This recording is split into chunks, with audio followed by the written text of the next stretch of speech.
Sawadee krap, it's Tuesday, November 14th. I'm JP Mestanza, and you're watching Phuket Xtra, brought to you by pvcphuket.com. More power cables are set to be placed underground in 3 key roads in Phuket Town after an agreement was signed by Phuket City Municipality. Phuket Town Mayor Saroj Angkanapilas announced the news on Monday, saying that the project is to help improve safety and aesthetics in Phuket Town. A memorandum of agreement was signed by both the municipality and the Provincial Electricity Authority to jointly carry out the project. The work will be carried out along Tepka Satri Road from the temple near Honda Big Wing Phuket down to the Tuapo intersection near Dibuk Road. It'll also be carried out along Dibuk Road from the Loktian intersection to the Tuapo intersection and on Phuket Road from the Pra Aram Bridge to the Bangyao intersection. The project will cover a total distance of 2.8 kilometers and will be completed under a budget of just over 115 million baht, with completion scheduled for 1 year from this month. Officials say the project to place the power cables underground will help boost Phuket Town's image as a smart city while making it more safe and the power supply more stable.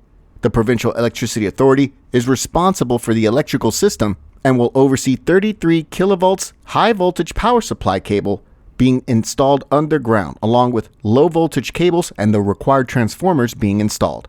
For more, visit thephuket.news.com. In a bid to protect visiting Chinese tourists from Chinese criminals, the idea of allowing police from mainland China to operate in Thailand was actually proposed in the last few days. But the chief of the Royal Thai Police is now saying, absolutely not. Earlier reports stated that the Royal Thai Police had proposed the idea and discussed the issue with Prime Minister Srettha Thavisin on Sunday before he left for the Asia-Pacific Economic Cooperation Leaders meeting in San Francisco in the U.S.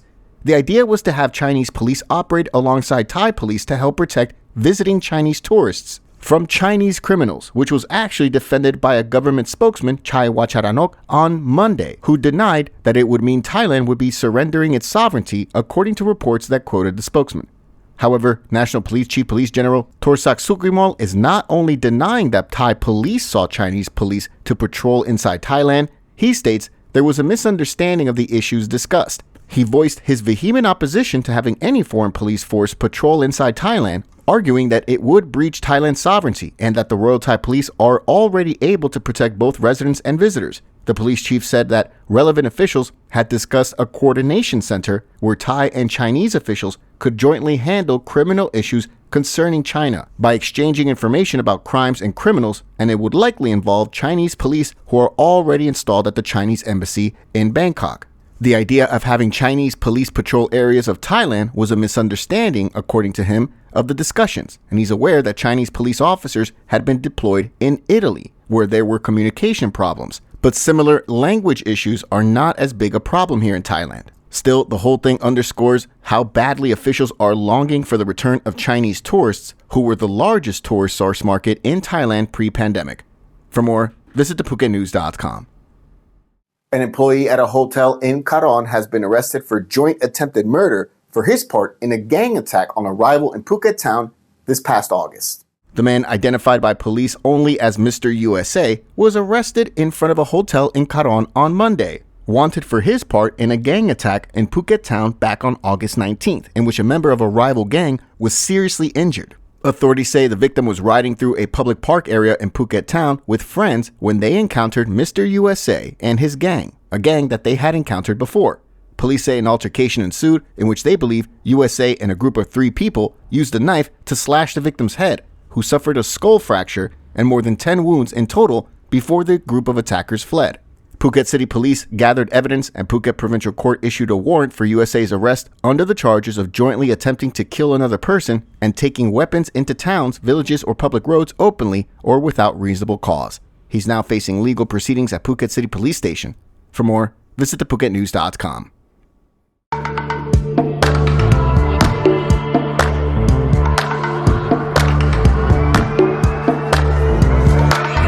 I was sure that it'll be easier to clear you from my mind. I wish you fall out from the window, take a bad trip to the ground. Ooh. And bring the pleasure, see the pressure just before you break a bone. A group of people who previously worked as beach bed umbrella vendors at Karon have appealed to the Phuket governor for help in being allowed to return to the sands at Karon Beach. The group, calling themselves the Multicolored Umbrella Group, submitted their formal appeal for help to Governor Sopon Suwanaran at Provincial Hall on Friday. For a bit of background, after the military coup in 2014, the military junta at the time issued several decrees over many things, including the issue of beach vendors in Phuket, and stated that vendors could only ply their trade on 10% of the beach land, and it became known as the 10% zone. Vendors from umbrella operators, sunbed rental operators, a mix of the two, and others could only work within this 10% zone on that given beach. On Friday, the leader of the Karon group stated that now only one group of vendors have been allowed to operate in the 10% zone, which has caused problems for these operators who can't earn an income.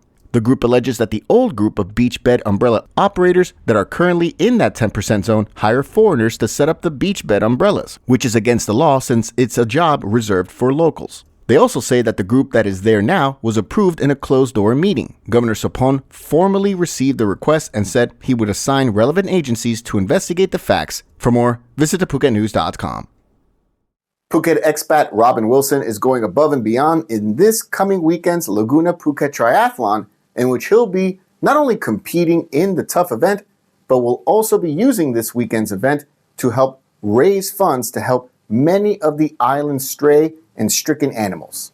Over 1,200 competitors from 30 countries are expected to compete in the massive 29th edition of the popular Laguna Phuket Triathlon this coming Sunday, November 19th. Robin will be competing in the sprint event, which includes a 500-meter swim, a 20-kilometer bike ride, and 6-kilometer run, and will do so to raise funds for the Talang Animal Hospital, as well as a network of animal rescue volunteers at Sonia's Angel Paws Rescue and Adoption Phuket.